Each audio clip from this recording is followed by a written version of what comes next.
നമസ്കാരം. കഴിഞ്ഞ ദിവസം ഞാൻ ഡിവോഴ്സുകളെ കുറിച്ചൊക്കെ സംസാരമുണ്ടായിരുന്നു. അതിൽ ഞാൻ സംസാരിച്ചത് ഡിവോഴ്സുകളുടെ സ്വഭാവത്തെക്കുറിച്ചൊക്കെയാണ്.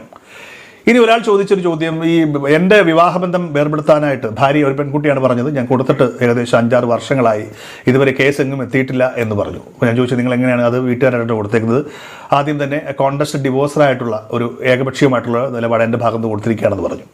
പലപ്പോഴും നമ്മൾ കാണിക്കുന്ന ഒരു മണ്ടത്തരമാണെന്ന് ഞാനത് പറയുകയുള്ളൂ. നിങ്ങൾ ഡിവോഴ്സിലേക്ക് നീങ്ങുകയാണ്, നിങ്ങളുടെ ഇണ മ്യൂച്വൽ കൺസെൻറ്റിന് സമ്മതിക്കുന്നില്ല, നിങ്ങൾക്ക് മനസ്സിലായി, മറ്റു വഴികളൊന്നും ഇല്ലെങ്കിൽ സ്വാഭാവികമായിട്ട് നിങ്ങൾ ഒരു വക്കീലിനെ കണ്ട് ലീഗൽ നോട്ടീസ് അയക്കുകയും മ്യൂച്വൽ ഡിവോഴ്സിൽ അല്ലെങ്കിൽ ഈ പറഞ്ഞ കോൺട്രാക്ട് ഡിവോഴ്സിലേക്ക് കടക്കുകയും ചെയ്യും. പക്ഷേ ഞാൻ പറയുന്നു, ആദ്യം നിങ്ങൾ ചെയ്യേണ്ടത് ആദ്യം തന്നെ കയറി ഈ കോൺട്രാക്ട് ഡിവോഴ്സിലുള്ള പെറ്റീഷൻ ഫയൽ ചെയ്യുകയല്ല വേണ്ടത്. ഗോൾഡ് ആൻഡ് ജ്വല്ലറി അല്ലെങ്കിൽ gold and money recovery act പ്രകാരമുള്ള ഡവറി പ്രൊഹിബിറ്റഡ് ആക്ഷൻ പ്രകാരം നമുക്കൊരു നിയമമുണ്ട്. നമ്മൾ അങ്ങോട്ടും ഇങ്ങോട്ടും സ്വാഭാവികമായിട്ട് സ്ത്രീധനമൊക്കെ ഇന്ത്യയിൽ നിരോധിച്ചതാണെങ്കിലും സ്ത്രീധനം എന്ന പേരിൽ അല്ലാണ്ട് തന്നെ കൊടുക്കൽ വാങ്ങലുകളൊക്കെ ഉണ്ട്. ചിലപ്പോൾ ഭാര്യ ഭർത്താവിന് കൊടുത്തതായിരിക്കാം, ഭർത്താവ് ഭാര്യയ്ക്ക് കൊടുത്തതായിരിക്കാം. അപ്പോൾ ആദ്യം നിങ്ങൾ ആരാണോ നിങ്ങൾക്ക് നഷ്ടമുണ്ടായിരിക്കുന്ന ഈ ഒരു കാര്യം കൊണ്ട് സ്വർണമോ പണമോ നഷ്ടമുണ്ടായിരിക്കുന്നത്, അവർ തന്നെ ആദ്യം ഈ പറഞ്ഞ gold and money recovery act പ്രകാരമുള്ള ഒരു കേസ് ഫയൽ ചെയ്യുക എന്നുള്ളതാണ് ആദ്യം വേണ്ടത്. നിങ്ങൾക്കുള്ള കിട്ടാനുള്ള പണമൊക്കെ തിരിച്ചു തരണമെന്ന് പറഞ്ഞുകൊണ്ട് അറ്റാച്ച്മെൻറ്റ് പറഞ്ഞുകൊണ്ട് തന്നെ മറ്റേ ആൾക്ക് എന്തെങ്കിലും പ്രോപ്പർട്ടി ഉണ്ടെങ്കിലോ സ്വന്തം ജോലി ഉണ്ടെങ്കിലോ ഒക്കെ അത് പറഞ്ഞുകൊണ്ടൊരു കേസ് ഫയൽ ചെയ്യുമ്പോൾ തന്നെ അതിനൊരു ഇൻഡിക്കേഷൻ ഉണ്ട് മറ്റേ ആൾക്ക് ഇത് കാര്യങ്ങൾ മൂവ് ചെയ്യുകയാണ് എന്ന് പറഞ്ഞുകൊണ്ട് തന്നെ. അപ്പോൾ അതിൻ്റെ അടുത്ത പടിയായിട്ട് വേണമെങ്കിൽ നമുക്ക് ഡിവോഴ്സ് പെറ്റീഷൻ ഫയൽ ചെയ്യാം. അങ്ങനെ ഒരുപാട് കാര്യങ്ങളൊക്കെ ഉണ്ട്. ഇനിയിപ്പോൾ ഡൊമസ്റ്റിക് വയലൻസ് ഉണ്ടെങ്കിൽ അത് ഫയൽ ചെയ്യാം. ഇതൊക്കെ ചെയ്യാൻ പറ്റും. പൊതുവേ നമ്മുടെ വിവാഹ ബന്ധങ്ങളിൽ എല്ലാ ആൾക്കാരും എടുത്ത് പ്രയോഗിക്കുന്ന ഒരു സാധനമാണ് ക്രൂവൽറ്റി, മെൻ്റൽ ക്രൂവൽറ്റി അല്ലെങ്കിൽ ഫിസിക്കൽ ക്രൂവൽറ്റി.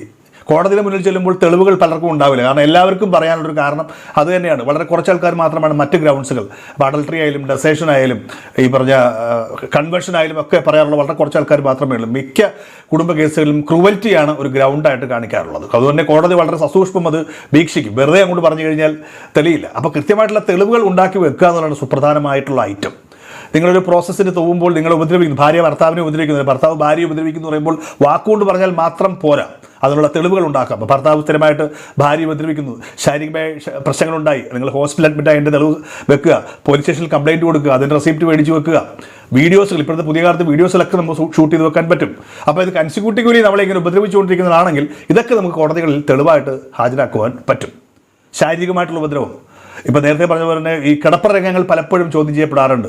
കിടപ്പറയിൽ ഭാര്യയെ വളരെ മോശമായ രീതിയിൽ പെർവേർട്ടറായിട്ട് ഉപയോഗിക്കുന്ന സ്വാഭാവികമായിട്ടുണ്ട്. കിടപ്പറ രംഗങ്ങളൊക്കെ എങ്ങനെയാണ് പ്രൂഫായിട്ട് എന്നൊരു ചോദ്യം നിങ്ങൾക്കുണ്ടാവും. സ്വാഭാവികമായിട്ട് ഇവിടെ ഭാര്യയുടെ വാക്കിന് തന്നെയായിരിക്കാം പ്രാധാന്യം. അവൾ പറയുകയാണ്, എൻ്റെ കിടപ്പറയിൽ എന്നെ വളരെ മോശമായിട്ടാണ് അദ്ദേഹം ഡീൽ ചെയ്യുന്നത്, വളരെ പെർവേർട്ടർ മോഡലാണ് എന്നെ ചെയ്യിക്കുന്നത്, പല അൺനാച്ചുറലായിട്ടുള്ള പല കാര്യങ്ങളും ചെയ്യിക്കാനൊക്കെ ശ്രമിക്കാറുണ്ട്, അല്ലെങ്കിൽ മറ്റൊരു പുരുഷനുമായിട്ട് ശയിക്കാൻ ഇതൊക്കെ സ്ത്രീയുടെ വാക്കിന് തന്നെയാണ് പ്രധാനം. കാരണം നമുക്കൊക്കെ ഷൂട്ട് ചെയ്ത് സൂക്ഷിക്കാൻ പറ്റില്ലല്ലോ. ഇനിയിപ്പോൾ അങ്ങനെ ഷൂട്ട് ചെയ്ത് സൂക്ഷിക്കുക എന്ന് വെച്ചാൽ തന്നെ ഒരു പ്രശ്നമുണ്ട്.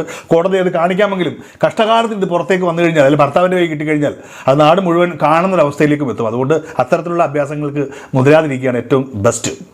അപ്പോൾ നിങ്ങൾ ഇത്തരത്തിലുള്ള പ്രോസസ്സിലേക്ക് നീങ്ങുകയാണെങ്കിൽ നേരത്തെ പറഞ്ഞതുപോലെ തന്നെ ആദ്യം തന്നെ പണസംബന്ധപരമായിട്ടുള്ള കൊടുക്കൽ വാങ്ങലുകൾ ഉണ്ടായിട്ടുണ്ടെങ്കിൽ ആ ഒരു രീതിയിലുള്ള റിക്കവറിക്ക് വേണ്ടിയുള്ള ഒരു കേസ് ആദ്യം ഫയൽ ചെയ്യുക. പിന്നീട് ഡൊമസ്റ്റിക് വയലൻസ് ഉണ്ടെങ്കിൽ അത്തരത്തിലുള്ള ഒരു ഇത് ഫയൽ ചെയ്യുക. പിന്നീട് കോൺട്രാക്ട് ഡിവോഴ്സിലേക്ക് നീങ്ങുക. പിന്നെ നേരത്തെ പറഞ്ഞതുപോലെ തന്നെ ഇതൊക്കെ എന്ന് തീരുമെന്ന് കോടതിക്കും അറിയാൻ പറ്റില്ല, നിങ്ങൾക്കും അറിയാൻ പറ്റില്ല. അതൊക്കെ ഒരുപാട് ഘടകങ്ങൾ ഒത്തുചേരണം. മീഡിയേഷൻ, കൗൺസിലിംഗ്, ഇങ്ങനെ കുറേ കാര്യങ്ങൾ കടന്നുപോയിക്കൊണ്ടേയിരിക്കും. ഏറ്റവും ബെസ്റ്റ് ഇണയെ കണ്ടെത്തുമ്പോൾ ഒന്ന് കൃത്യമായിട്ടൊന്ന് സ്കാൻ ചെയ്തേക്കുക. പക്ഷെ എത്ര സ്കാൻ ചെയ്ത് കഴിഞ്ഞാലും വരാനുള്ളത് വലിയ തങ്ങിലല്ലേ.